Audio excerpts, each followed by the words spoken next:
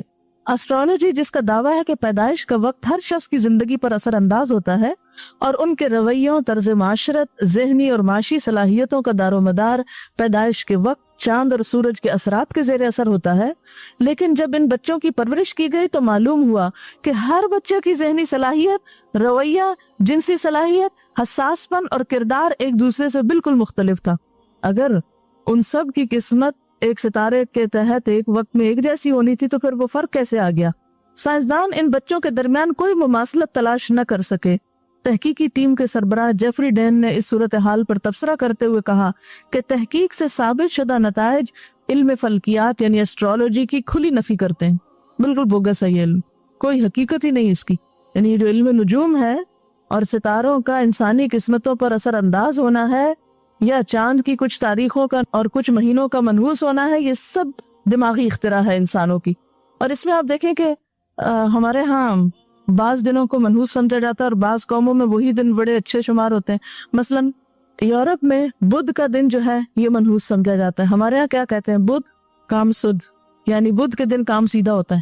اچھا ویسٹ میں 13 کا عدد جو ہے وہ بڑا منحوس سمجھا جاتا ہے، اور اس کے کچھ اثرات ہم تک بھی، اور خصوصاً سفر کی 13 تاریخ، 13 تیزہ جس کو بولتے ہیں یا تیزی بولتے ہیں، کہ بڑے تیز دن ہوتا ہے یہ۔ چائنیز میں 13 تاریخ بڑی خوش قسمتی کی علامت سمجھی جاتی۔ اب ایک ہی تاریخ ہے، ایک اس میں نحوست تلاش کر رہا ہے اور دوسرا اس میں خوش قسمتی تلاش کر رہا ہے، معلوم نہیں پھر سچ کیا اور جھوٹ کیا۔ تو بات یہ ہے کہ یہی جبت ہے، بے حقیقت باتیں ہیں، وہمی باتیں ہیں، جس میں ہم نے اپنے آپ کو خود بخود الجھا لیا۔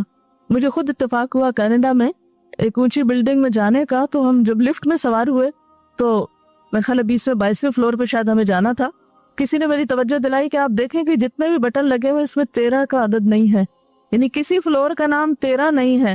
میں نے کہا نام نہ بھی رکھے لیکن ہے تو صحیح، نام نہ رکھنے سے کیا ہوگا، اس کا درجہ تو 13واں پڑھ ہی رہا ہے نا، جو بھی 13ویں پر ہے، چاہے آپ اس کو 14 کر لیں۔ جیسے اہل عرب کسی حرام مہینے کو جب حلال کرنا چاہتے تو اس کا نام بدل دیتے، تو کہتے یہ حلال ہے اگلا حرام کر لیں گے۔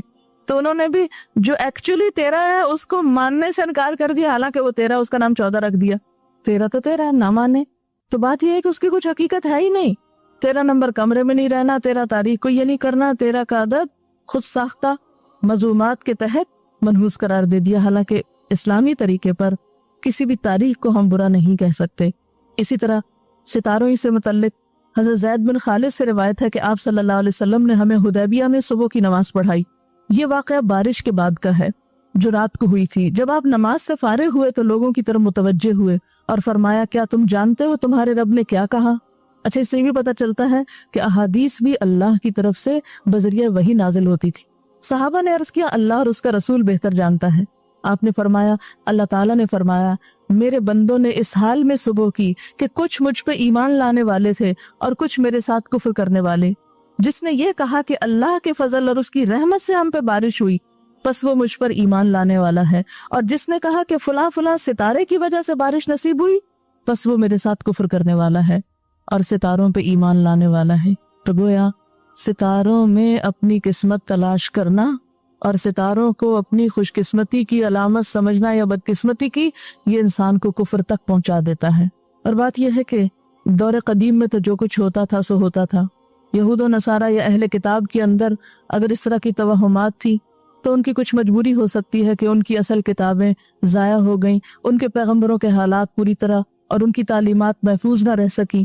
لیکن ہماری کیا مشکل ہے کہ ہم ان توہمات کا شکار ہوں؟ آخر ہم یہ سب کچھ کیوں کریں جبکہ ہمارے پاس اللہ کی کتاب موجود ہے، جبکہ ہمارے پاس نبی صلی اللہ علیہ وسلم کا طریقہ محفوظ شکل میں موجود ہے، اور جبکہ اس میں آپ صلی اللہ علیہ وسلم نے واضح الفاظ میں فرما دیا ولا سفر، سفر کی کوئی حقیقت نہیں۔ اس کے باوجود ہمارے معاشرے میں یہ سب چیزیں عام ہیں، اور شاید اس کی ایک وجہ یہ بھی ہو سکتی ہے کہ ایک بالکل موضوع روایت، موضوع کا مطلب آپ سمجھتے ہیں اب کیا ہوتی ہے موضوع؟ من گھڑت، جھوٹی، جس کو حدیث نہیں کہا جا سکتا، بالکل موضوع بات ہے۔ من بشرنی بخروج سفر بشرتہ بالجنہ، جو شخص مجھ کو ماہ سفر گزرنے کی بشارت دے گا میں اس کو جنت کی بشارت دوں گا۔ یہ بالکل جھوٹی بات ہے، یہ حدیث نہیں ہے۔ ہو سکتا ہے کہ کوئی شخص جس کو آپ یہ بتائیں کہ بخاری کی حدیث میں آتا ہے کہ سفر کی حقیقت کچھ نہیں، تو وہ آپ کو یہ کہے کہ دیکھو یہ حدیث بھی ہے، تو یہ حدیث ہی نہیں ہے، یہ بالکل موضوع یعنی گھڑی ہوئی بات ہے۔ تو اس مہینے میں شادی سے پرہیز کرنا یا تقریبات کا نہ منانا اور اس کو منحوس سمجھنا، یہ اسلامی طرز عمل نہیں۔ اور اسی طرح 13 تاریخ کو گھنگنیاں ابال کے کھانے کے پیچھے بھی کوئی سند نہیں۔ اسی طرح 365 آٹے کی گولیاں تالابوں میں پھینکنے کی بھی کوئی حقیقت نہیں۔ اب آپ دیکھیں کہ انوائرنمنٹ کے لیے بہت کانشیس ہیں لوگ، جو پڑھے لکھے لوگ ہیں۔ اقوام مغرب اس کے بارے میں دن رات پروپیگنڈا کر رہی ہیں کہ جتنی سائنس ترقی کرتی جا رہی ہے اتنا ہی نیچر جو ہے اس میں مداخلت ہو رہی ہے، اور بہت سے چیلنجز بڑھ رہے ہیں انسانوں کے لیے، اور زمین پر رہنا جو ہے وہ دشوار سے دشوار تر ہوتا چلا جا رہا ہے۔ اور اس میں ایک مسئلہ انسان کا پولوشن ہے۔ اور کیا کریں جب لوگ دین کے نام پر، اسلام کے نام پر تالابوں میں آٹا پھینک کے پولوشن کریں۔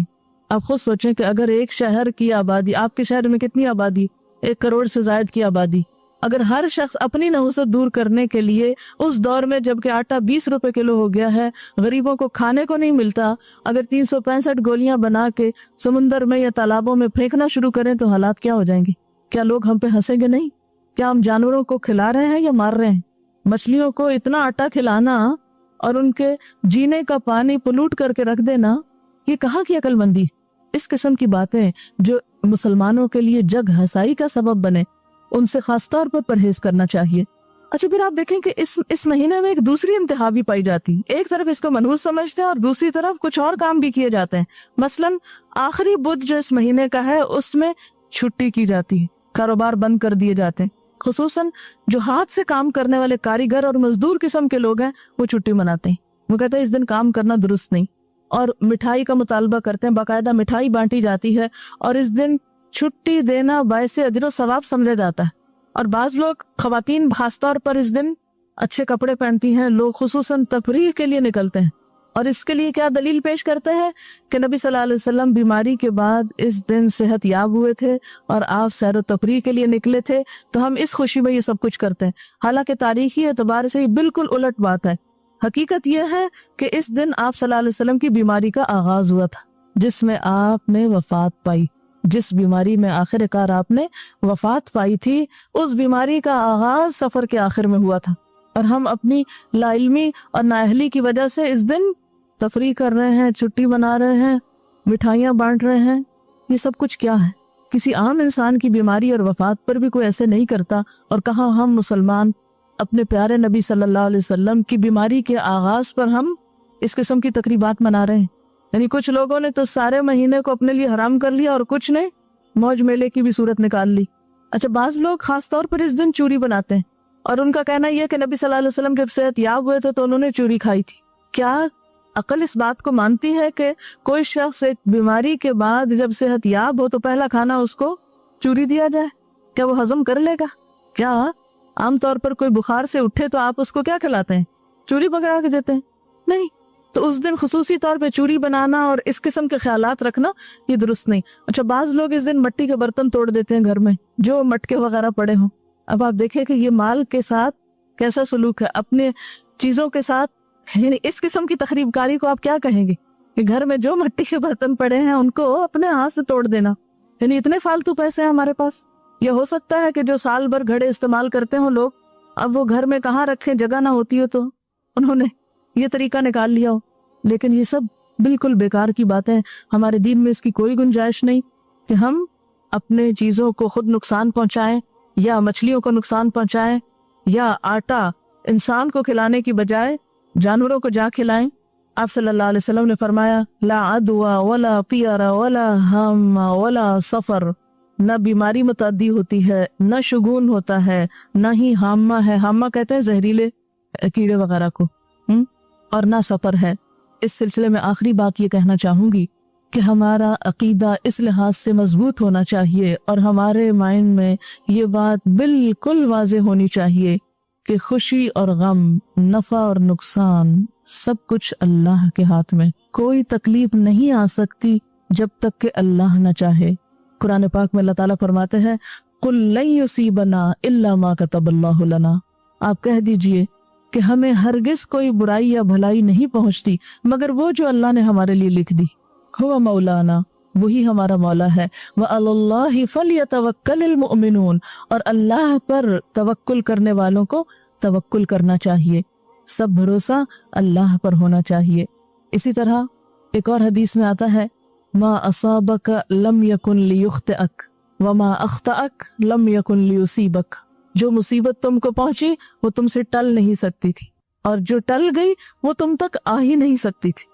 اور اسی طرح جو رزق تمہیں ملنا تھا وہ کوئی اور لے نہیں سکتا، اور جو کسی اور کے پاس چیز چلی گئی وہ تمہارے پاس آنے والی ہی نہیں تھی۔ تو غم کیسا؟ یہ چیز انسان کو کتنا مطمئن کر دیتی کہ جو کچھ ہوا اللہ کے اذن سے ہوا۔ اور ہر نماز کے بعد جو دعا ہمیں پڑھنے کے لیے سکھائی گئی وہ کیا ہے؟ اللہم لا مانع لما آتیت ولا معطی لما منعت ولا ينفع ذا الجد منک الجد، اے اللہ نہیں کوئی روک سکتا جو آپ عطا کریں، اور نہیں کوئی دے سکتا جو چیز آپ روکنا چاہیں، اور نہیں فائدہ دے سکتی کسی دولت مند کو آپ کے عذاب کے مقابلے میں دولت۔ یعنی دنیا بھر کی دولت کسی کو عذاب سے نہیں بچا سکتی۔ مجرم قیامت کے دن تمنا کریں گے کاش زمین بھر سونا اور اتنا ہی اور فدیے میں دے دے اور چھوٹ جائیں، تو نہیں چھوٹ سکیں گے۔ اللہ تعالیٰ اگر کسی کو پکڑے کوئی چھڑا نہیں سکتا، اور اگر وہ چھوڑ دے تو کوئی پکڑ نہیں سکتا۔ سب کچھ اللہ کے ہاتھ میں ہے۔ اس لیے ہمیں ایسی تمام چیزوں سے پرہیز کرنا چاہیے جو ہمارے دین کے لیے نقصان دہ ہیں۔ کسی نے لکھا ہے کہ میں اکثر ایسے سوچتی تھی کہ اگر ایک دن اچھا گزرا تو دوسرا برا گزرا۔